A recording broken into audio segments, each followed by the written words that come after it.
So I'm joined now by the CEO of Beecham Research.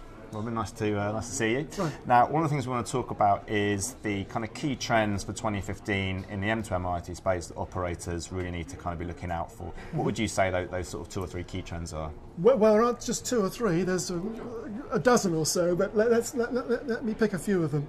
So what's happening in the M2M market now is that the solutions, M2M solutions, which were typically enterprise-based, are moving from sort of nice to have to being strategically important. So, and the way we track that is that they're moving from typically the service department into the IT department. So they're becoming, the data is becoming to be shared within the organisation. And also, at the same time, we're seeing the motivation for using M2M solutions changing from saving costs to moving more towards generating new service revenue.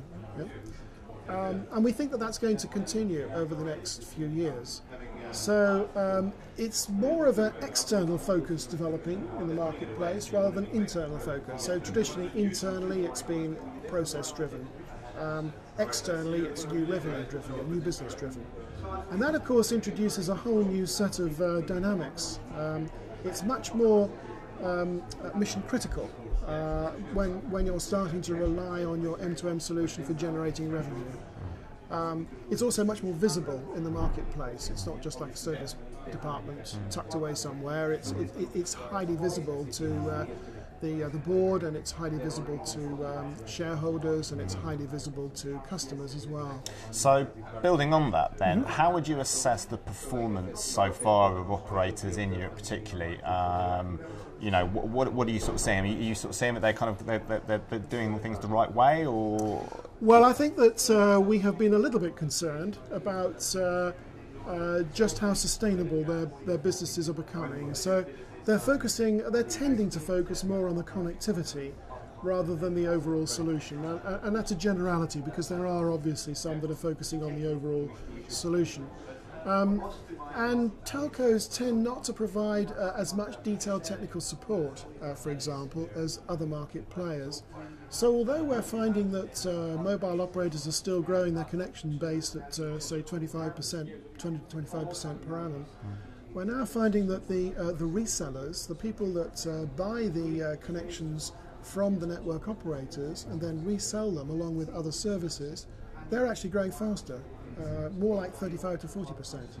And that indicates that it's the technical support and the one throat to choke that customers are really looking for. And I think the operators need to do more to associate themselves with that requirement. Yeah. Can you give maybe an example of what they could do to do more?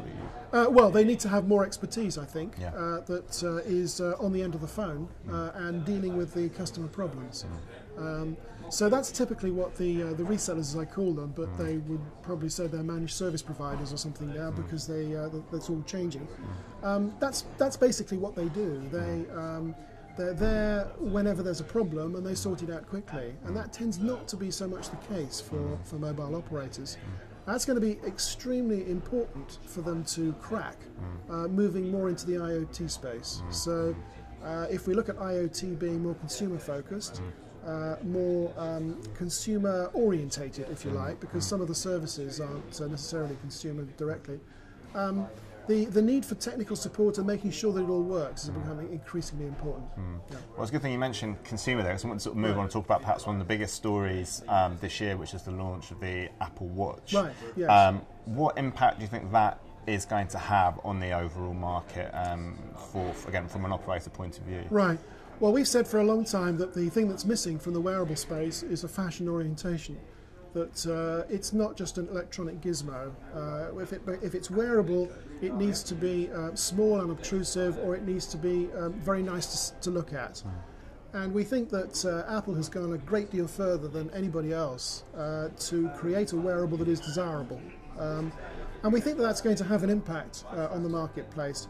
We're not going to predict that the Apple Watch is going to be super successful. It might be, but we'll wait and see. But I think that it's going to be much more successful than any other wearable to date. because it's relying more, it's focusing much more on the style side, the fashion side, the need for people to feel proud of what they're wearing, rather than being at a utility or just an electronic dumb device. So I think that they're going to have a big impact on that. It's going to have an impact on operators at some stage. The whole wearable side is going to start taking off over the next few years. It's going to be a very exciting area. And it's not just going to be a watch, it's not just going to be a pair of glasses, it's going to be all sorts of things. And it will have an impact on the future of the phone business, because you'll be able to communicate in lots of different ways. It's only one of the activities for a wearable, but it'll be one of them. And it'll introduce all sorts of new service opportunities as well. So I feel that the operators need to grab hold of that and understand that in a much more concerted way than they currently are. Yeah. Good stuff, Robin. Thank you very much. Okay.